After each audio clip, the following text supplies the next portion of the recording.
I was an ordinary kid who loved engineering more than anything in the world. April 1st. Morning. The smell of miso soup from downstairs.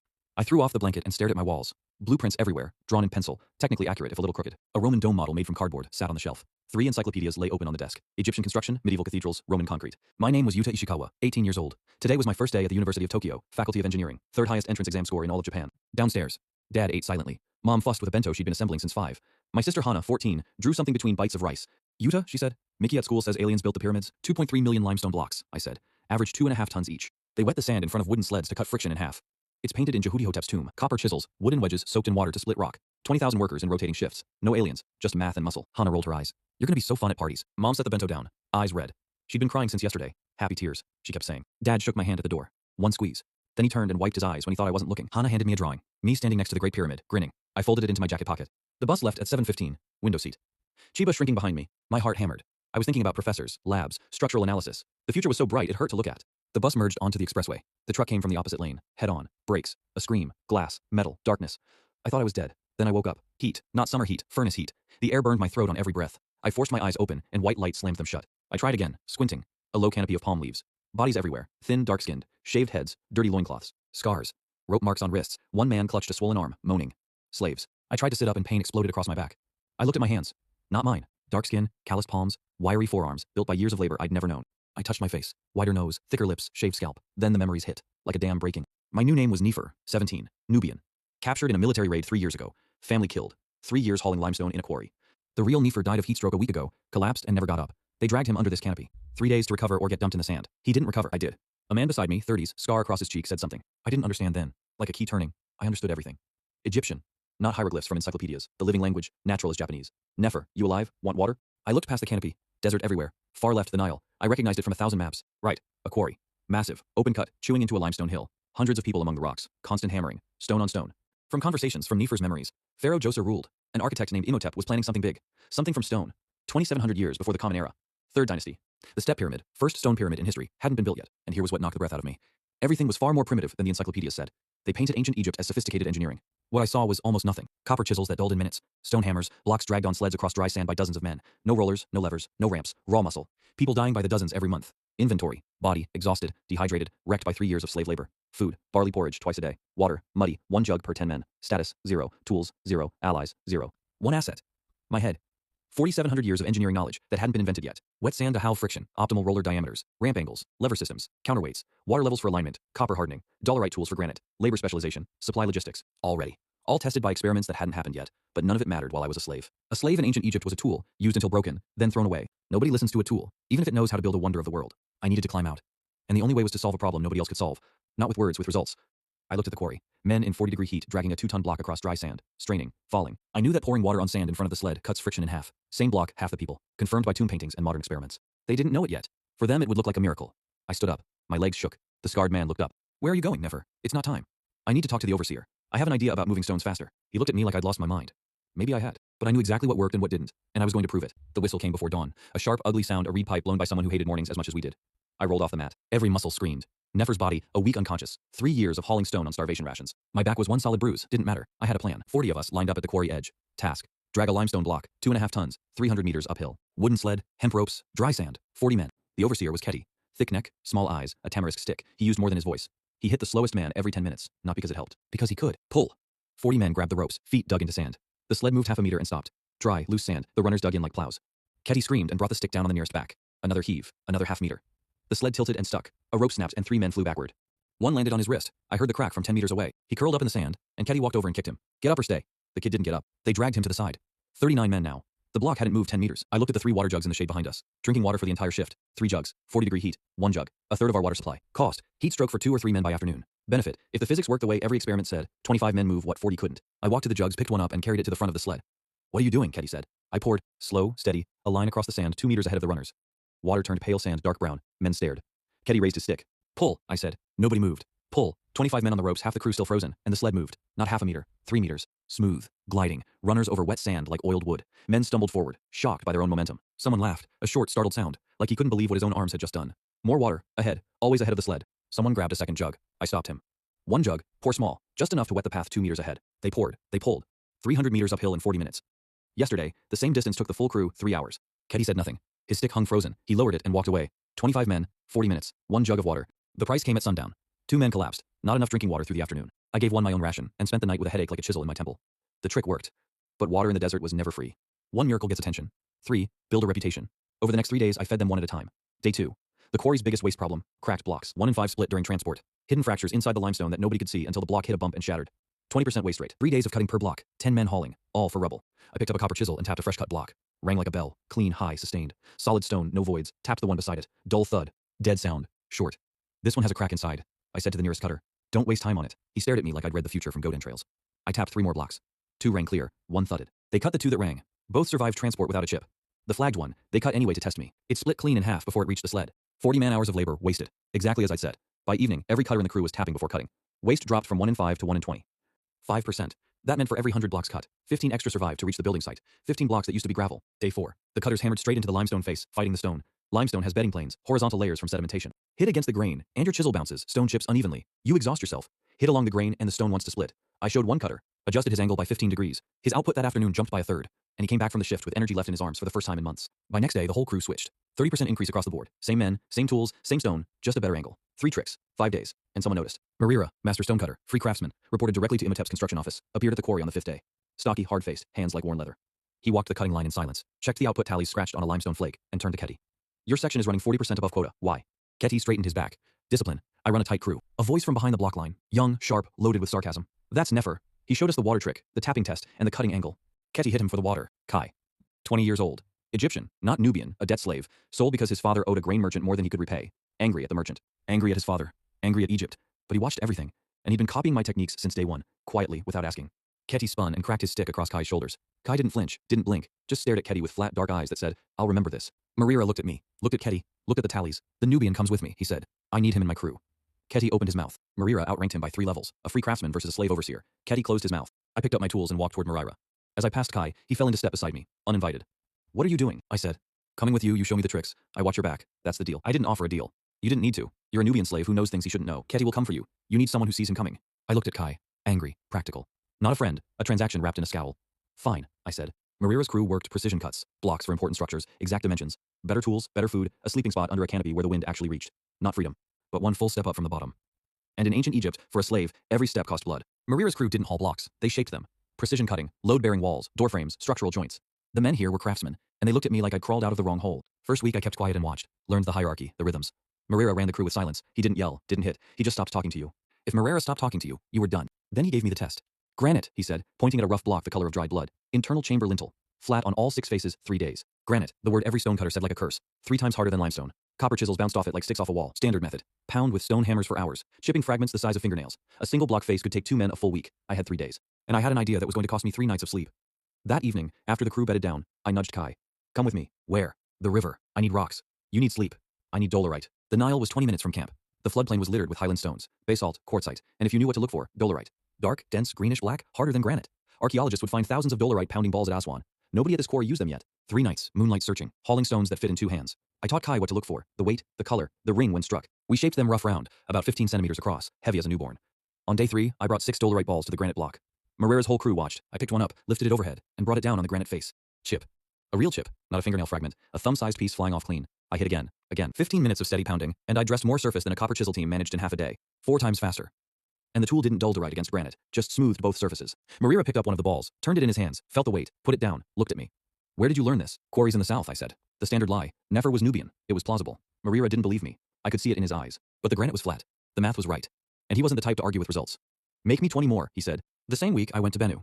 The camp blacksmith was 60, wiry, bald, burns up both forearms. He sharpened every copper chisel on the site, and was proud of his work the way a lion is proud of its teeth. I asked to use his forge. He said no. I offered to sharpen his 40 chisel backlog overnight if he'd let me try one thing. Standard copper chisels were cast, cooled, sharpened, done. They dulled in minutes. But copper responds to work hardening. Heat it, hammer it cold. Repeat. The crystal structure tightens. The edge holds. 3 cycles. Heat, cold hammer. Heat, cold hammer. Heat, cold hammer. Sharpen the edge on a flat stone. Test it. Bennu cut limestone. 5 minutes, 10, 20, still sharp. Normally dull after 5. He looked at the chisel, looked at me. Surprise, offense, and something worse. The realization that a 17-year-old slave had just improved his 40-year technique. He didn't thank me. Took the chisel, turned his back. Started heating the next one. By week's end, every chisel from Bennu's forge lasted 3 times longer. Then Tia arrived. I didn't know her title at first. Just saw a woman with a reed pen behind her ear and a papyrus scroll under her arm, walking the quarry like she owned it. 30 years old. Egyptian. Free. Sharp eyes that moved like an abacus. Counting, calculating, filing. She was a scribe accountant attached to Imhotep's construction office. Her job was numbers, output per section, resource consumption, labor efficiency. And Marira's section had become an anomaly. 40% above quota, she said, standing in front of me while I pounded granite. For 3 weeks, every other section is flat or declining. Explain. I explained. Wet sand, sound testing, cutting angles, dolerite balls, copper hardening. She wrote everything down, asking precise questions. How much water per block? What rejection rate before and after? How many dolerite balls per crew? No emotion, pure data. Where did a Nubian quarry slave learn material science? She asked. I watched carefully. Nobody watches this carefully. She left. But she took the numbers with her. 2 days later, Kedi made his move. I didn't see it coming. Kai did. He appeared at my sleeping mat after sundown, breathing hard. Kedi went to the priest, Ankafu, told him you're possessed by a demon. Ankafu, the site's chief priest, conservative, suspicious of change, terrified of spiritual contamination. If he declared me unclean, it meant a public purification ritual. And if the ritual failed, meaning if Ankafu decided the demon hadn't left, it meant execution. I had maybe 12 hours. I found Tia at the scribe's quarters before dawn. She was already awake, writing by lamplight. The priest is going to declare me unclean, I said. I need the production numbers to reach him before the ritual. She looked up. Why would I help you? Because if Ankafu declares me possessed, he declares everything I touched unclean. Every block my techniques improved. Every chisel Bennu hardened. That's 3 weeks of output, gone. Ankafu will have to explain to Imhotep why the quarry just lost 40% efficiency because of a dead demon. Tia stared at me for a long moment. Then she rolled up her scroll and walked out. The ritual happened at noon. The whole quarry watched. Ankafu made me kneel in the sand, poured sacred water over my head, chanted, waved incense. I knelt there, dripping, humiliated, surrounded by 1,000 people who saw a Nubian slave groveling before a priest. It lasted an hour. Ankafu declared me clean. His face said he wanted to say otherwise. But Tia's numbers had reached him that morning, and declaring unclean the source of 40% output gains on the Pharaoh's construction project was a career-ending move even for a priest. I stood up. Sand stuck to my wet skin. The crowd dispersed. Kai was waiting. His jaw was tight, knuckles white. You let them treat you like an animal. Like a living animal, I said. Dead would have been worse. That evening, Tia's full report reached Imhotep's desk. Output increases, resource savings, technique descriptions. At the bottom, a note in her precise handwriting. The next morning, Marira came to me with a message. Imhotep wants to see you tomorrow. Don't embarrass me. A slave who doubled a quarry's output. That was enough to get a meeting with the most brilliant mind in Egypt. Now I just had to survive it. Imhotep's workshop was a tent staked into sand at the edge of the Saqqara Plateau. Open on one side, cluttered with papyrus scrolls, clay models, limestone fragments covered in charcoal sketches, reed baskets overflowing with string and plumb bobs. It smelled like dust and ink. The man himself sat cross-legged on a mat, studying a clay model the size of a bread loaf. A mastaba, flat-topped, rectangular, the standard royal tomb that had been built in mud brick for centuries. This one was planned in stone, bigger than any mastaba ever attempted. But still flat, still a box. Marira brought me to the entrance and stepped back. His face said everything it needed to. Imhotep didn't look up. Marira says you know stone. Tia says you know numbers. He turned the clay model in his hands. Show me. He was younger than I expected, maybe 40. Lean, sharp-featured, with the steady hands of a surgeon and the eyes of a man who hadn't slept properly in months. Vizier to Pharaoh Djoser, high priest, physician, architect. The most brilliant mind in Egypt, and possibly in the entire world, at this moment in history. In my time, they deified him. Turned him into a god of medicine and architecture. Right now, he was a tired man with a clay box and a problem he couldn't solve. The site, I said. Can I see it? He raised an eyebrow. A slave asking to see the construction site was like a hammer asking to inspect the house. But he stood and walked me out. The Saqqara Plateau stretched in front of us, flat, dry, limestone bedrock under a thin layer of sand. To the east, the Nile Valley spread green and alive. To the west, nothing but desert until the edge of the world. Workers moved across the plateau like ants, laying out measurement stakes, clearing sand, hauling the first foundation blocks into position. The pharaoh wants a monument the gods can see, Imhotep said. I've designed the largest stone mastaba ever conceived. 63 meters on each side, 8 meters tall. Limestone casing over rubble core. I looked at the stakes in the ground. Looked at the sand. Felt the ground under my feet. Loose, grainy. Not the solid bedrock I'd expected. The ground is soft here, I said. Imhotep turned to me sharply. What? The sand layer. It's deeper than it looks. Maybe 2 meters before you hit solid rock. You're planning to build on top of it. The weight of a stone, mastaba this size, roughly 40,000 tons on the finished structure, will compress the sand unevenly. The southeast corner will settle faster than the northwest because the bedrock slopes. Within a year you'll have cracks in the casing. Within 5, structural failure. Silence. The desert wind blew sand across the plateau. Imhotep stared at me. Not angry, calculating. His eyes moved the way Tia's did when she was running numbers. He'd felt this problem. I could see it on his face, the doubt that had kept him awake, the intuition he couldn't quantify. I just put words on it. And your solution? His voice was careful. Testing. Dig down to bedrock. Trench the entire foundation perimeter, 2 meters deep, the full footprint of the structure. Fill with limestone rubble, compacted in layers. The rubble distributes the load evenly across the bedrock surface. The weight doesn't push down on one point, it spreads. I crouched and drew in the sand with my finger. Stand on sand with 1 foot, you sink. Lie flat, you don't. Same weight, larger surface. The trench foundation is the building lying flat. Imhotep crouched beside me and studied the drawing. His fingers traced the lines. I could almost hear the gears turning. This was a man who thought in structures, who understood force and weight intuitively even without the mathematics my century had developed. That's the foundation, he said. What about the structure? This was the moment, the edge of the cliff. I could play it safe. Suggest improvements to his mastaba design. Earn my keep as a useful advisor. Survive another month. Or, I could change the history of architecture. Which, technically I wasn't changing. I was restoring it. This building was supposed to exist. I'd seen photographs of it standing 4,700 years from now. The mastaba is a box, I said. 1 story. There's a limit to how tall you can build a box before the walls can't support the roof. But what if you don't build 1 box? I drew a rectangle in the sand. Then a smaller one on top of it. Then a smaller one on top of that. 4, 5, 6. Each one stepped back from the one below, like a staircase rising to the sky. Each level is smaller than the one beneath it. The weight of the upper levels pushes straight down through the center of the lower levels, not outward against the walls, but inward, into the core. The structure supports itself. You're not fighting gravity, you're using it.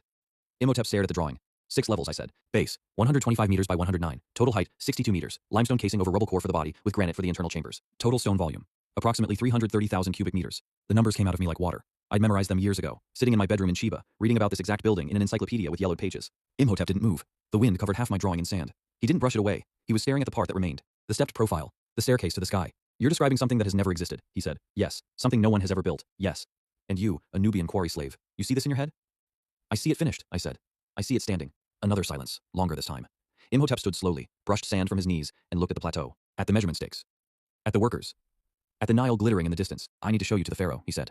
My heart hammered, same as it had on the bus to Tokyo a lifetime ago. But this time, the future I was heading toward was 4,700 years in the past. And I was going to build it with my own hands. When? I asked. Tomorrow. They brought me to the pharaoh in chains. Not Imhotep's idea, protocol. A slave before the living god of Egypt required restraints, witnesses, and an armed escort. 2 soldiers flanked me, copper-tipped spears at my back. My wrists were bound with hemp rope. The sun was barely up, and the sand was already hot enough to burn bare feet. The meeting place was an open platform at the eastern edge of the Saqqara Plateau, a flat limestone outcrop where Djoser reviewed construction progress. No throne room, no pillars. Just a canopy of dyed linen stretched between 4 poles, a carved wooden chair, and a view of the Nile Valley that stretched to the horizon. Djoser sat in the chair. He was older than I pictured, late 50s, lean with a shaved head and the hard, patient face of a man who'd outlived most of his enemies. He wore a simple white kilt and a broad collar of gold and blue faience. No crown. This wasn't a ceremony. This was business. Behind him, the entourage. Priests in white linen, military commanders with bronze skin and scarred arms, treasury officials clutching scroll cases, and Enkifu, the site priest who dragged me through a purification ritual 2 days ago. His face when he saw me was pure vinegar. A slave, Enkifu hissed to the commander beside him. Before the pharaoh, this is an abomination. Imhotep stood to Djoser's right. He didn't look at me. His eyes were on the pharaoh, reading the room. Djoser studied me for a long moment. Bound wrists, scarred skin, shaved head, loincloth. Everything about me said property. Imhotep tells me you see things, the pharaoh said. His voice was flat, unimpressed. He'd heard claims before. Show me what you see. A soldier cut my wrist bindings. I rubbed the marks, picked up a stick from the ground, and walked to the open sand in front of the canopy. Every eye on the platform followed me. Ankafu's lips were moving, a prayer or a curse. I couldn't tell which. I drew a rectangle in the sand. Large, flat, precise. This is the Masaba, I said. The current design, 63 meters per side, 8 meters tall. Stone casing over rubble fill. It's the biggest structure ever planned in Egypt. I paused. People will see it. Then I drew a second rectangle on top of the first, smaller, stepped back on all 4 sides, a third on top of that. 4th, 5th, 6th. Each one shrinking, rising, forming a staircase that climbed from the desert floor toward the sky. The gods will see this. Silence on the platform. The wind pushed sand across my drawing. 6 levels, I said. Base, 125 meters by 109. Height, 62 meters, 8 times taller than the current design. Total volume, 330,000 cubic meters of stone. Approximately 2,300,000 individual blocks. I heard a scribe's reed pen scratch behind me. Someone was writing this down. 10,000 workers, I continued. At current methods, dragging blocks on dry sand with copper tools 15 to 20 years. But current methods are wasteful. I can cut that time. Djoser leaned forward. 1 centimeter, but from a pharaoh, that was a shout. How? I ticked them off, one by one, numbers only. Wet sand in front of the sleds. Friction drops by half. Same block, half the crew. Currently 40 men per block, with wet sand, 25. That frees 1,500 workers for other tasks across the full operation. Wooden rollers on uphill sections, doubles transport speed on gradients, 180 cedar logs imported. Expensive. Pays for itself in 3 weeks through labor savings. Dollarite pounding balls for granite work. 4 times faster than copper chisels on hard stone. The material is free. River cobbles from the Nile floodplain. Work hardened copper. Reheat and cold forge the chisels. Triples their edge life. Same copper supply. 3 times the cutting before resharpening. Reduces tool consumption by 60%. Water supply channels along the transport route. Clay-lined ditches from the Nile, gravity-fed. Eliminates the water-carrying crews. 200 men currently doing nothing but hauling jugs. Those men move stone instead. 5 innovations, 5 sets of numbers. Each one tested, each one proven at the quarry. I wasn't guessing, I was reporting. Djoser sat back. His eyes moved to Imhotep. Why is a slave telling me this instead of you? The platform went rigid. Every official, every priest, every commander held their breath. Imhotep's career, reputation, and possibly his life balanced on the next sentence. Imhotep met the pharaoh's eyes. Because I didn't know it, my pharaoh, and I would rather you hear truth from a slave than flattery from your vizier. Djoser held his gaze for 3 heartbeats. Then, a single nod. Respect. The kind that couldn't be faked. Enkifu stepped forward. My pharaoh, this is sorcery. This Nubian was subjected to purification rites only 2 days ago. The knowledge he claims, no slave possesses such. Enkifu. Djoser didn't raise his voice. He didn't need to. Does your demon do arithmetic, my pharaoh? This slave just quoted volume calculations, labor projections, and material logistics faster than my treasury scribes can write them down. If a demon taught him that, I want that demon on my construction crew. 2 officials smothered laughs. Enkifu's face went the color of old papyrus. Djoser stood. When a pharaoh stands, everyone else stops breathing. The Nubian is no longer a slave. He is chief engineer of this construction. He reports to Imhotep. His authority over building methods is absolute materials, labor organization, tool production, transport systems, full access to the royal treasury for project expenses. He looked at me. You said you could cut the time. Prove it. Imhotep. He's yours. Use him. Imhotep bowed. I bowed deeper, because I was still figuring out the protocol for a former slave who'd just been promoted past every Egyptian official on the platform. I felt their eyes on my back as I walked off the platform. Enkifu's burning. The treasury officials, calculating. The commanders, hostile. A Nubian, a former slave, giving orders to Egyptians. I'd just been handed 10,000 workers, a limestone quarry, cedar imports, copper supplies, and the full backing of the pharaoh's treasury. Everything I needed to build the first pyramid in human history. And I'd made enemies of every priest, every overseer, and half the government of Egypt in the time it took to draw 6 rectangles in the sand. Yesterday, 0 resources, 0 status, 0 allies. Today, 10,000 workers, a quarry, a treasury, and a list of enemies longer than the Nile. Not a bad morning. Now I had to survive the afternoon. Everyone expected me to start building the pyramid on day 1. I started building barracks. The morning after Djoser's decree, I called Marira, Tia, and Kai to Imhotep's workshop tent. Imhotep sat in the corner, watching. Testing, probably. Seeing what his new chief engineer would do with unlimited authority and 0 experience commanding anything larger than a quarry crew. I drew numbers in the sand. 10,000 workers on this site. Current mortality rate, 8% per quarter. That's 240 dead every 3 months. Heat exhaustion, dehydration, infections from untreated injuries. Scorpion stings at night. I watched 3 men die in my first week alone. Marira shrugged. Men die on construction sites. We get replacements. Each replacement needs 2 weeks of training before they're useful. 240 deaths times 14 days. That's 3,360 lost workdays per quarter just from turnover. Add the wounded who work at half capacity. Another 100 men at any given time. That's 50 full workers worth of daily output. Gone. And I haven't counted the healthy workers who slow down in the afternoon because they're dehydrated, sunburned, or haven't eaten enough calories to swing a hammer. Tia's pen was already moving. She'd done the multiplication before I finished speaking. I'm not a humanitarian, I said. I'm an engineer. A dead worker is a wasted resource. A sick worker is an underperforming tool. If I can cut mortality from 8% to 2, I gain back roughly 1,000 productive workdays per quarter. That's more than the cost of everything I'm about to build. Moraira crossed his arms. Build what? Housing. Food. Water. The look on his face said I'd lost my mind. Imhotep's expression didn't change. He was still watching. Project 1, Barracks. The workers slept on reed mats under open canopies. No walls, no protection from wind-blown sand, scorpions, or snakes. Every morning someone woke up with a sting or a bite. Every week, someone didn't wake up at all. I designed mud brick shelters. Simple. 4 walls, flat roof, palm leaf thatch over timber beams.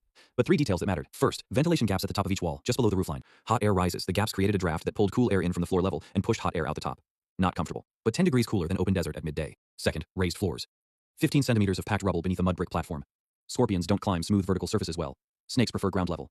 15 centimeters of elevation wouldn't stop everything, but it would stop most of it. Third, orientation. Long walls facing north-south, short walls east-west, minimized direct sun exposure on the largest surfaces. 200 workers pulled from quarry duty. 10 days of construction.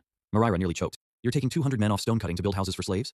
In 10 days, they go back to cutting. And in 30 days, every man on this site works a full shift instead of collapsing at noon. Your output goes up, mine goes up. The pyramid gets built faster. He didn't believe me, but I had the pharaoh's authority, and Moraira was smart enough not to fight a decree. Project 2, Central Kitchen. Currently, workers received dry rations, barley grain, sometimes dried fish, distributed raw. They cooked it themselves over small fires when they had energy, which after a 12-hour quarry shift was almost never. Most ate the grain half raw and went to sleep with cramps. I requisitioned clay oving pots, firewood, and 3 cooks from the temple staff. Women who knew how to prepare food for large groups. 2 hot meals per day. Boiled barley porridge with vegetables in the morning, fish stew with bread and beer in the evening.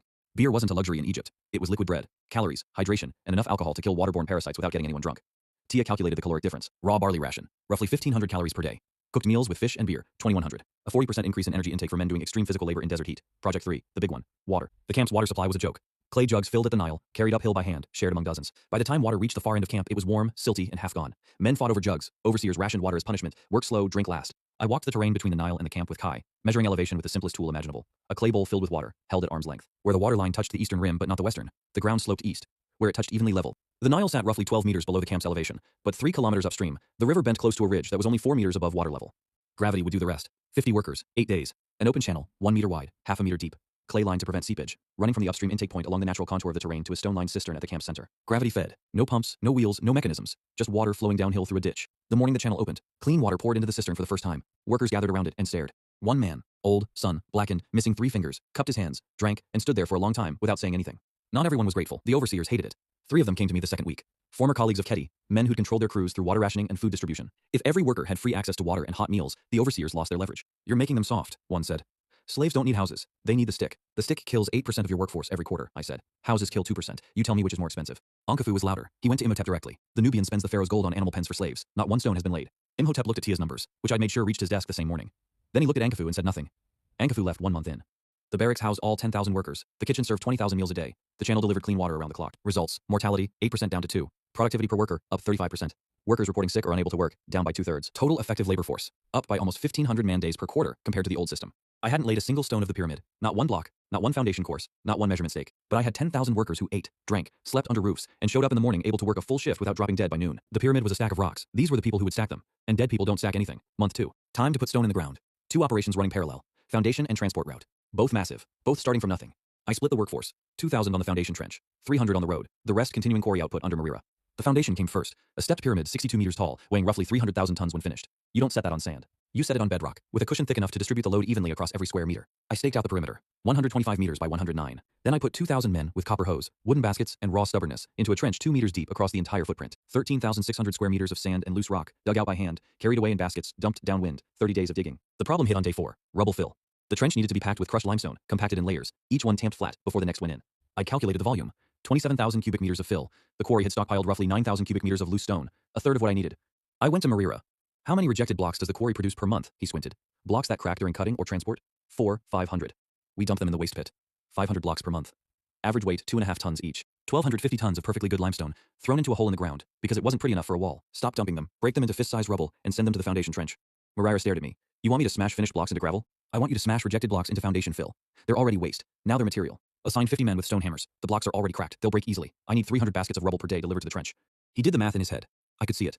Moraira was a numbers man at heart, even if he'd never admit it. 500 wasted blocks turning into 27,000 cubic meters of foundation fill. Over 3 months. Waste becoming structure. His expression shifted from skepticism to something close to respect. We used to throw away 500 blocks a month, he said. Now they're holding up the pyramid. Everything is a resource. You just have to know where it goes. While the trench filled, I built the road, 3 kilometers from quarry to construction site. The existing path was a sand track worn flat by thousands of feet and sled runners. No preparation, no water, no infrastructure. 15 blocks per day made it to the staging area. The rest got stuck, broke, or took so long that the crews burned out before delivering. I extended the water channel system. Branch ditches, smaller than the main camp channel, 30 centimeters wide, running parallel to the transport road on both sides. Clay-lined, gravity-fed from the same upstream intake. Every 50 meters, a clay plug that workers could pull to flood a section of road with water. Wet sand on demand, any point along the route. No jug-carrying crews. Cost, 100 workers, 12 days. The channel branches used materials we already had. Clay from the riverbank, labor from the camp. Almost free. Then the expensive part. Rollers. On flat, wet sand, sleds worked fine. On uphill sections, and there were 3 significant gradients between quarry and site. Even wet sand wasn't enough. The blocks needed rollers. Logs placed under the sled runners, rotating as the sled passed over them, eliminating ground friction almost entirely. The optimal diameter was 15 to 20 centimeters. I knew this from engineering studies that wouldn't be published for 47 centuries. Too thin, and the logs cracked under load. Too thick, and they wouldn't rotate smoothly. Cedar was the only wood available in sufficient quantity and strength. Lebanese cedar, imported by ship, worth its weight in copper. 15 roller sets, 12 logs per set, 180 logs total. I went to Imhotep. I need 180 cedar logs from the Royal Timber Stores. Imhotep put down his reed pen. Cedar, the most expensive construction material in Egypt after granite. 1 roller set lasts 6 months with maintenance. Each set doubles transport speed on its gradient section. 3 gradient sections, 15 sets. Total route capacity goes from 15 blocks per day to 40. That's 25 extra blocks daily. In 3 weeks, the increased output covers the cost of the timber. Everything after that is pure gain. He studied me. I'd learned by now that Imhotep didn't argue, he calculated. If the math worked, he moved. If it didn't, no amount of persuasion would shift him. I'll request the timber from the treasury, he said. If your numbers are wrong, it comes out of the construction budget. And mine. They're not wrong. The logs arrived by barge 2 weeks later. We positioned them at the 3 uphill sections, 5 sets each, rotated and maintained by dedicated 2-man teams. The first block went over the rollers on a Tuesday morning. I stood at the top of the steepest gradient and watched 30 men pull a 2.5-ton block uphill at walking speed, barely straining. 40 blocks per day. The staging area, which had been a quiet patch of sand with a few lonely stones, started to look like something. Rows of blocks, sorted by size, waiting. Which brought me to the third problem. The blocks themselves. Every block coming out of the quarry was unique. Different dimensions, different weights, slightly different shapes. Each one cut to whatever the stonecutter felt was right that day. This meant every sled had to be adjusted for its load. Every rope arrangement was different. Every crew had to eyeball the weight and guess the manpower. Nothing was interchangeable. I introduced standard dimensions. Lower tier blocks, 130 centimeters long, 70 centimeters wide, 55 centimeters tall. Fixed. Every block, same size, same weight, roughly 2.5 tons. Cut to template, measured with a marked rod, rejected if off by more than 2 finger widths. The stone cutters hated it. Every stone is different, the senior cutter told me, arms crossed. The rock tells you what it wants to be. You listen to it. Unique stone is beautiful, I said. Identical stone is fast. 1 sled design fits every block. 1 rope setup, 1 crew size. Any crew can move any block without adjusting anything. The pharaoh doesn't want beautiful stones. He wants a pyramid before he dies. The cutter spat in the sand. But he cut to template. They all did, eventually, because standardized blocks meant fewer errors, fewer recuts, and a predictable rhythm that let them finish earlier and rest longer. Standard blocks, wet road, rollers on gradients, rubble foundation filling steadily. 15 blocks per day had become 40. Zero foundation had become a trench filling at 300 baskets of rubble daily. Waste blocks that used to rot in a pit now held up the base of the largest structure in human history. And somewhere in the quarry, Moreira picked up a rejected block, weighed it in his hands, and shook his head. Foundation fill, he muttered. I've been throwing away foundations for 20 years. The first block of the first tier went down on a morning so hot the air shimmered like water. I watched it slide off the sled and settle into position on the rubble foundation. 2.5 tons of white limestone, cut to template, edges sharp enough to cast clean shadows. Standard block number 1 of roughly 2,300,000. Around me, 8,000 men moved in coordinated lines. Quarry crews cutting, transport crews hauling, placement crews positioning, Benu smiths sharpening, Kai's scouts ranging upriver, Tia's scribes counting everything that breathed or weighed something. The machine was running. But the machine had a problem I hadn't solved yet. By day 3 of Tier 1 placement, I saw it. The crews were laying blocks in rows, left to right, front to back, and by the time they reached the far corner of the 125-meter base, the surface wasn't level. It looked level, it felt level, but I crouched at the northeast corner and sighted along the top of the block line, and there it was, a dip. Maybe 3 centimeters over the full length, invisible to the eye from ground level. 3 centimeters didn't matter on Tier 1. On Tier 6, 62 meters up, 3 centimeters of cumulative error per tier would compound into 18 centimeters of tilt. The upper tiers would lean, casing stones wouldn't fit, the whole structure would look drunk, and eventually, the off-center load distribution would crack it open. The Egyptians had no leveling instruments, no spirit levels, no theodolites, nothing. They eyeballed it, experienced craftsmen lying flat and sighting across surfaces, judging by instinct. And instinct was good to about 5 centimeters over 100 meters. Not good enough. I needed perfect horizontal. And I needed it free. The answer was water. I had the placement crews carve a shallow channel, 10 centimeters wide, 5 deep, around the entire perimeter of the completed first tier. Then I filled it with water from the camp channel. Still, water finds its own level. Everywhere the water surface sat at the same height relative to the stone, the surface was flat. Where the water was deeper, the stone was low. Where shallower, high. We marked the high points and the low points with charcoal.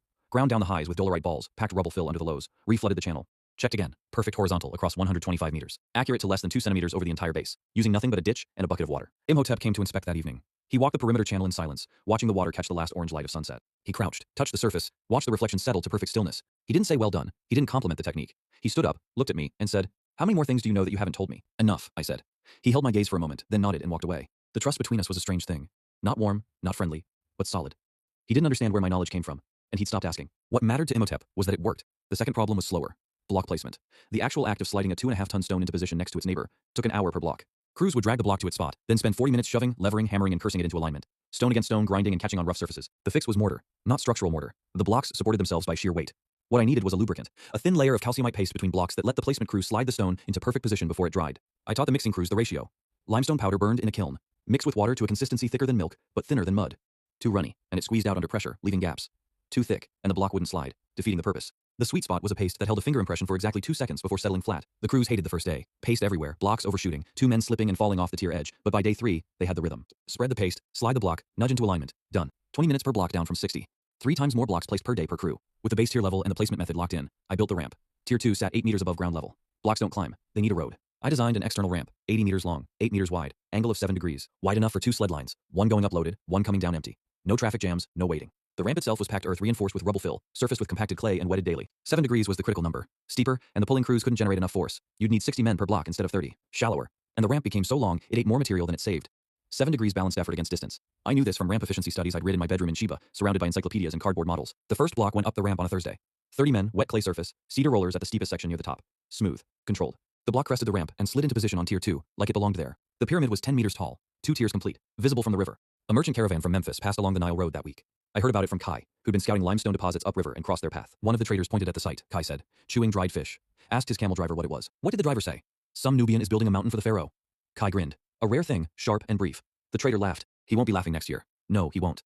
I sat on the top of tier 2 that evening and ran inventory. 2 tiers, 10 meters, 40 blocks per day arriving, 12 placed per crew, 4 crews working, 48 blocks set daily, foundation complete, ramp operational, water channel supplying the full route, mortality holding at 2%, barracks full, kitchen feeding 10,000 twice a day. Benu's workshop expanded 8 smiths now, turning out 200 hardened chisels per week. Kai commanding a 5-man scouting team, mapping new limestone deposits along the Nile, for when the primary quarry ran thin. Marira's quarry running at 140% of original capacity. Tia's books balanced to the last grain of barley. 10 meters of stone rising from the desert floor. 2,200,000 blocks still to go. The pyramid was beginning. The cedar was gone. I stood at gradient section 2, the steepest uphill on the transport route, and stared at bare sand where 15 roller logs should have been. 5 sets of 3, positioned 2 days ago. Oiled and maintained by a dedicated 2-man team. Gone. All 30 logs across all 3 gradient sections. 180 logs total on the route. 30 of them vanished overnight. Without rollers on the gradients, transport speed dropped immediately. Sleds bogged down on the uphill sections. Crews doubled up. The whole pipeline backed up within hours. By noon, block delivery had fallen from 40 per day to 24, a 40% drop. Kai found me at the staging area. It's not theft for resale, he said. Cedar is tracked. You can't sell 30 Royal Construction logs without someone noticing. Then it's sabotage. Sebek. I knew the name. Sebek, logistics officer, mid-level treasury official, responsible for material allocation across the Saqqara site. He'd run supply chains for years before I arrived. Tia had mentioned him once, carefully, the way you mention a snake you've seen but can't reach. His ledgers have gaps. Tia's accounting system, the one I'd asked her to implement across all material flows, had been tightening for weeks. Every cedar log tagged on arrival, tracked through use, logged on disposal. Before Tia's system, Sebek had operated in comfortable darkness. Cedar came in by barge, went out through his warehouse, and whatever fell off the count went into Sebek's pocket. For years. Now the count was closing, and Sebek could see the audit coming like a man watching floodwater rise toward his door. The cedar theft wasn't greed. It was a controlled demolition. Destroy the evidence by destroying the supply, and blame the loss on the chaos of a massive construction site. Then Ankafu made it worse. By afternoon, the site priest was walking the quarry road with 2 junior priests, speaking loudly enough for every worker within 50 meters to hear. The foreign gods have cursed this project. The cedar, a gift from the pharaoh's own stores, has been taken by spirits angered by the Nubians' arrogance. He builds houses for slaves and feeds them like nobles. He offends the natural order, and the gods have answered. 300 workers put down their tools by evening. Not a strike, they were too afraid of punishment for that. They simply sat. Wouldn't touch the ropes. Wouldn't lift the hammers. Eyes down, mouths shut. Scared men waiting for divine punishment to fall. 300 out of 10,000 didn't sound like much. But they were concentrated in the transport crews, the men who'd seen the empty gradient sections firsthand. Without them, block delivery dropped further. 24 per day became 16. The pyramid didn't stop growing, but it slowed to a crawl. I had 3 options. Option 1, accuse Sebek publicly. Problem, I had no proof. The logs were gone, and Sebek's official story would be that they'd been miscounted, damaged, or redeployed to another project. My word against the treasury officials. A former slave against a man with family connections reaching into the pharaoh's court. Bad odds.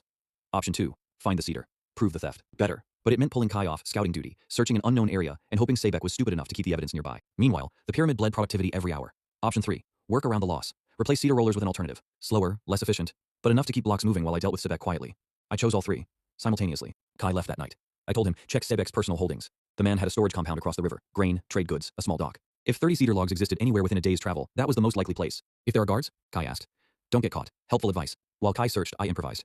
The gradient sections needed something under the sled runners. Not as good as cedar rollers, but functional. I ordered the transport crews to flood the uphill sections from the branch water channels, then compact the wet sand with flat stone tampers until it was hard and slick as clay. A wet, packed ramp surface. Friction was higher than rollers, maybe 30% more effort per crew, but blocks moved. 16 per day climbed back to 28.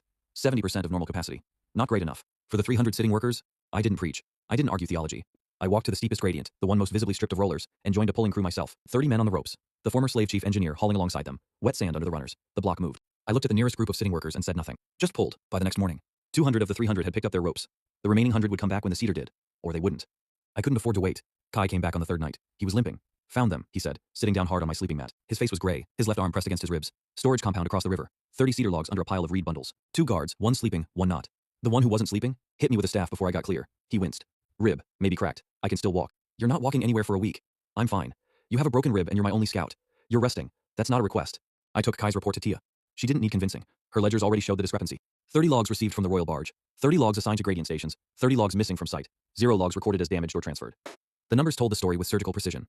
Tia's report reached Imhotep's desk before dawn. By noon, soldiers from the Pharaoh's Guard had visited Sebek's compound, counted 28 cedar logs under reed bundles. 2 had already been sold downriver, and escorted Sebek to Imhotep's tent. Sebek wasn't executed.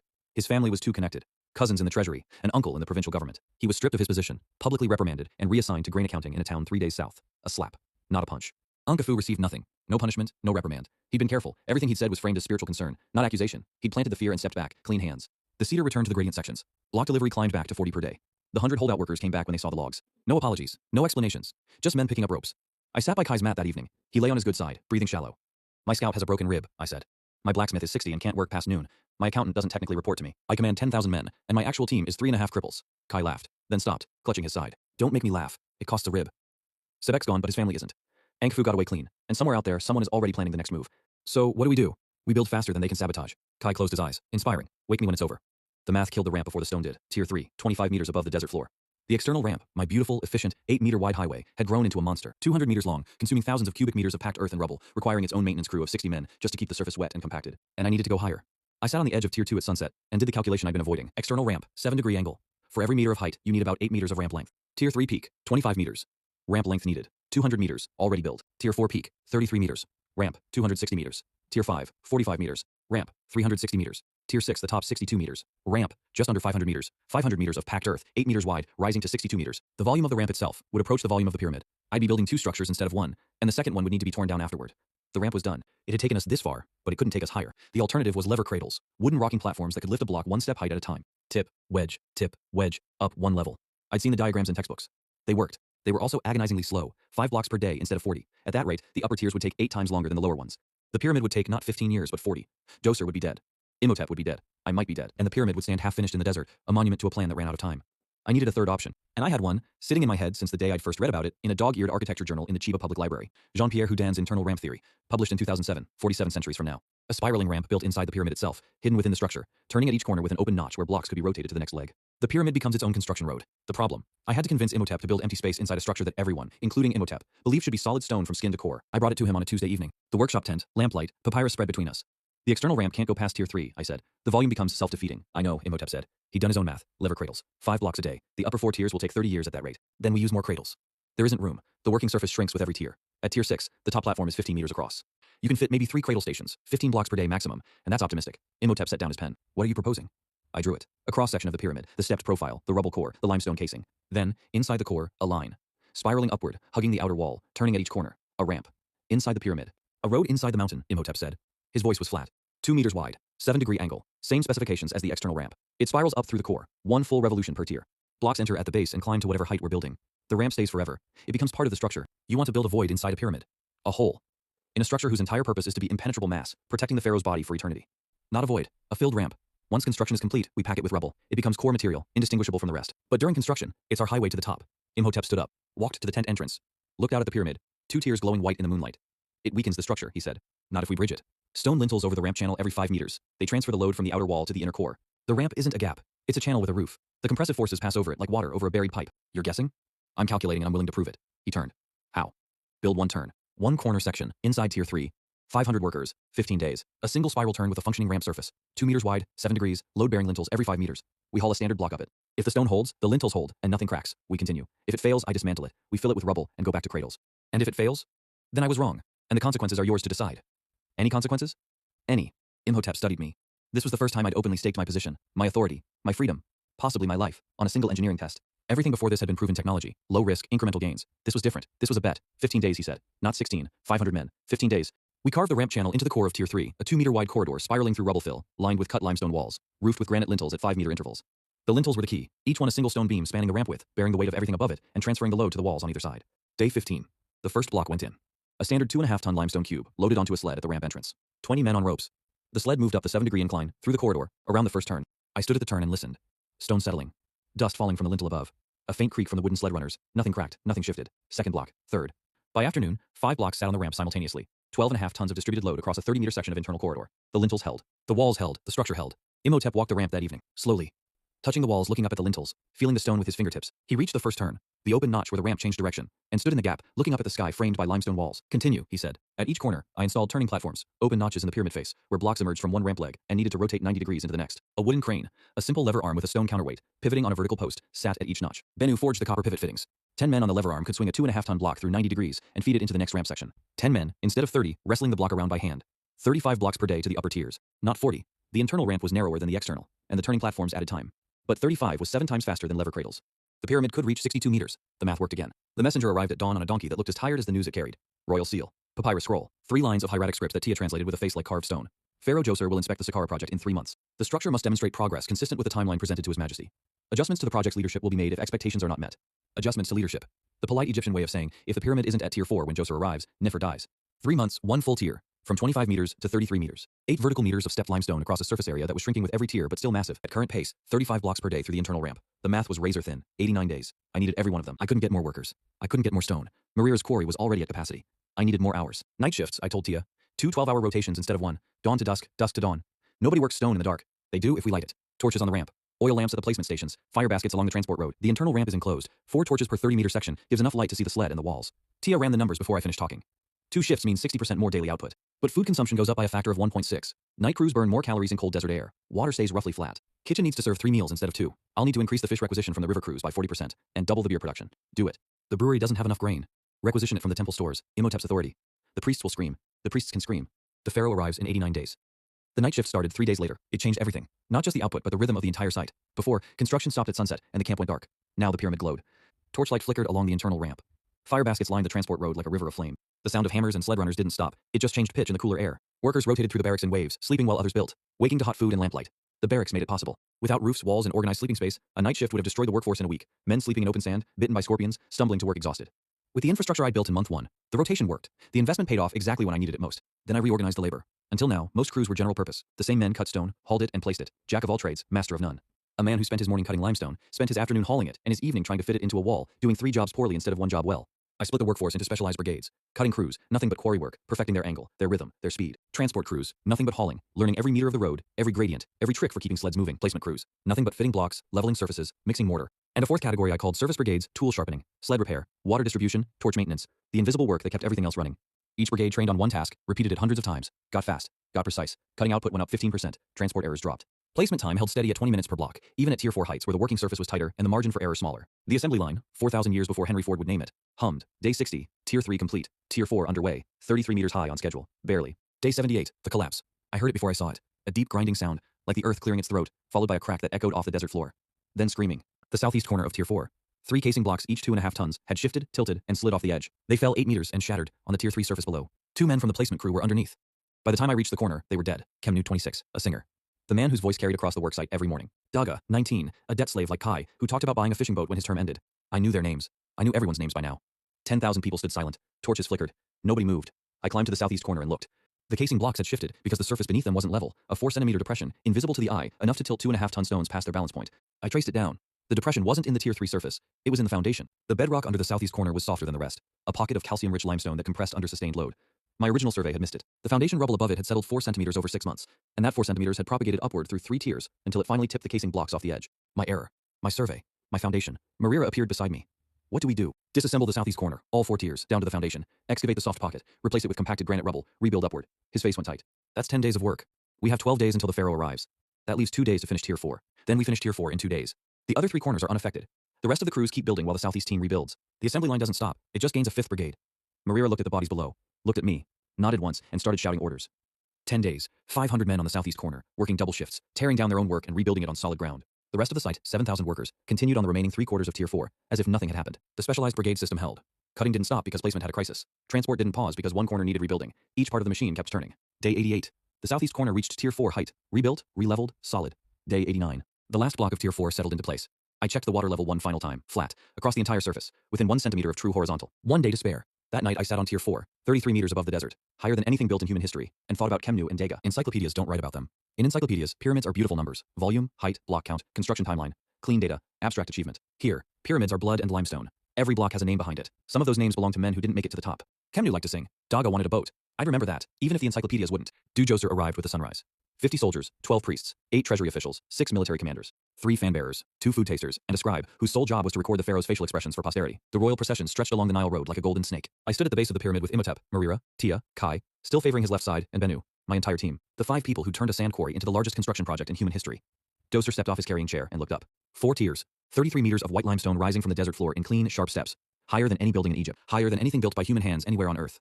The morning sun hit the casing stones, and the whole structure blazed white gold against the blue sky. The pharaoh said nothing. He walked the site. We followed. The entourage trailed behind in a cloud of linen and anxiety. The barracks. 10 rows of mud brick shelters. Roofed, ventilated, raised floors. Djoser looked inside one. Sleeping mats, clay water jugs, a man's sandals by the door. He moved on. The kitchen, central hearth, clay ovens, storage jars of grain and dried fish, the smell of baking bread. Djoser watched a cook pour beer into serving bowls, moved on. The water channel, clean water running from the Nile intake. 3 kilometers of clay-lined ditch, feeding the camp cistern and the branch channels along the transport road. Djoser crouched and touched the water with his fingers. Moved on. The quarry. Standardized blocks in rows, dolerite pounding balls stacked at each station. The sound of rhythmic hammering. Marira's domain. Djoser picked up a dolerite ball, weighed it, set it down, moved on. Bennu's workshop. 8 smiths at forges, copper chisels glowing orange, the ring of cold hammering. 200 chisels per week. Djoser watched a smith work harden a blade. 3 cycles. Heat, hammer, heat, hammer. Moved on. The internal ramp. This was where the entourage went quiet. Djoser walked into the pyramid through the ramp entrance, a 2-meter-wide corridor spiraling upward through the core, lit by oil lamps set in wall niches. The stone walls pressed close. His footsteps echoed. At the first turning platform he stopped and looked at the wooden crane, lever arm, stone counterweight, copper pivot fittings. He touched the pivot, felt the mechanism, moved on. Climbed higher. He emerged on tier 4. 33 meters above the desert. The Nile stretched below, a ribbon of green and blue cutting through infinite brown. The floodplain. The cultivation fields. The villages. In the far distance, the rooftops of Memphis caught the light. Behind him, nothing but desert to the horizon. Djoser stood at the edge and looked out for a long time. The wind pulled at his kilt. Nobody spoke. Then he turned to me. Good, he said. One word. From a pharaoh, it was a standing ovation. Then, 6 tiers, not 4. And a temple complex surrounding the base, ceremonial courtyards, colonnades, chapels for the said festival, all in stone. I want people to see this from Memphis and know that their pharaoh touched the sky. 6 tiers, 62 meters. 2 more tiers than currently standing. Another 30 meters of vertical construction. Plus an entire complex of buildings around the base. Walls, columns, roofed halls, carved facades. The scope had just doubled. It will be done, my pharaoh, Imhotep said. Djoser looked at me, waiting. It will be done, I said. He nodded once and walked back toward his carrying chair. The entourage flowed after him. Ankafu passed me without a glance, his silence louder than any curse. After the procession disappeared down the Nile road, Tia appeared at my elbow with a papyrus scroll. This came from the southern border post this morning, she said. Drought in Upper Nubia. Thousands of refugees moving north along the river. Families, livestock, nothing else. The garrison estimates 5,000 people will reach Lower Egypt within 2 to 3 months. 5,000 Nubians. Starving, untrained, not speaking Egyptian. 5,000 potential workers if I could feed them, house them, train them, and integrate them into the system without the entire site collapsing under the weight of cultural friction. Or 5,000 reasons for every official in Egypt to whisper what Sebek's allies were already whispering. The Nubian chief engineer, welcoming a Nubian horde. Convenient timing, suspicious loyalties. I looked at the pyramid. 4 tiers of my work, 2 tiers of unsolved problems. A temple complex that existed only in the pharaoh's imagination. And on the horizon, a wave of my own people, a resource and a bomb, arriving whether I wanted them or not. 6 tiers, temple complex. 5,000 hungry Nubians, officials who think I'm a spy. And a pharaoh who said good, which means bad, is something he'll only say once. I need more people, more stone, more copper, and a way to lift a 50-ton granite beam to 60 meters. I know how to do it, theoretically. All that's left is to prove it in stone.